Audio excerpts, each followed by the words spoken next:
ISKCON নামের একটা উগ্র সংগঠন, জঙ্গি সংগঠন, যেই সংগঠন আমার জানা মতো প্রতিষ্ঠিত হয়েছে 1966 ইংরেজি সনে আমেরিকায়। আর এই ইসকন নামের জঙ্গি সংগঠনের সদর দফতর হলো আমাদের পার্শ্ববর্তী ভারতে। তো যদিও বলা হয় যে এই ইসকন নামের সংগঠন এটা সনাতন ধর্মী বা হিন্দু ধর্ম যারা পালন করে, হিন্দু ধর্মীয় অবলম্বীদের এটা জঙ্গি সংগঠন, কিন্তু বাস্তবিক পক্ষে দেখা যাচ্ছে এই সংগঠন কন্ট্রোল যারা করে, বর্তমান যারা পরিচালনা করে, তাদের বলতে গেলে সবাই ইহুদি। তো ইহুদিরা সব সময় আমাদের মুসলমানদের দুশ্মন, আমাদের দুশ্মন, আমাদের নবীর দুশ্মন। ইতিমধ্যে আমাদের বাংলাদেশে বড় বড় কয়েকটি আশ্চর্য ঘটনা, সন্ত্রাসী কর্মকাণ্ড ঘটেছে।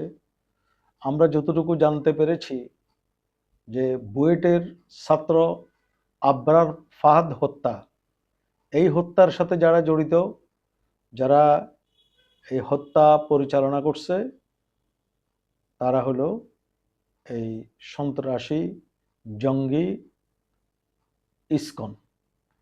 এরপর চট্টগ্রামে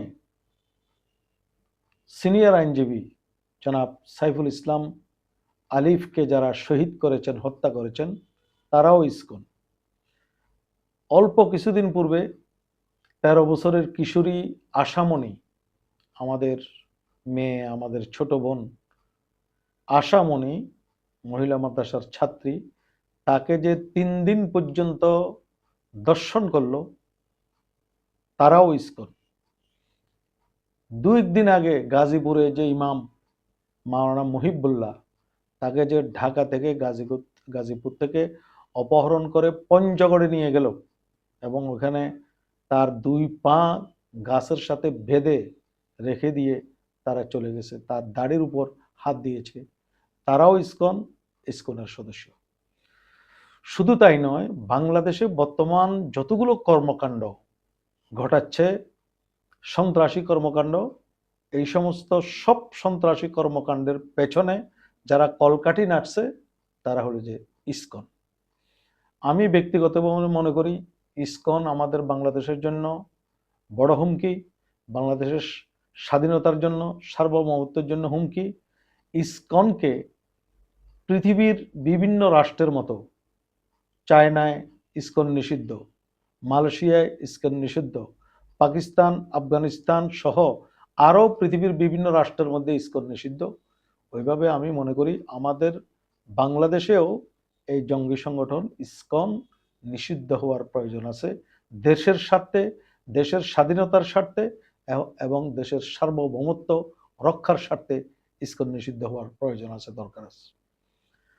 তো আমাদের বাংলাদেশের যে সকল রাজনৈতিক অরাজনৈতিক দল আছে, আমি মনে করি তারা বর্তমান সরকার,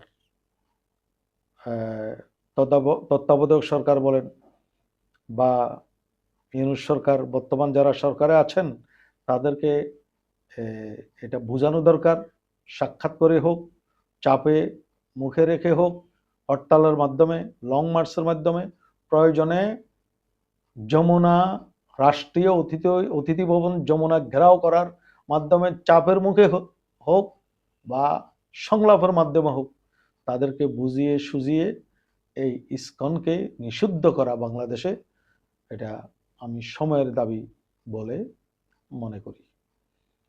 এবং আমি মনে করতেছি যে বাংলাদেশ এখন এক ক্রান্তিক কাল অতিক্রম করতেছে।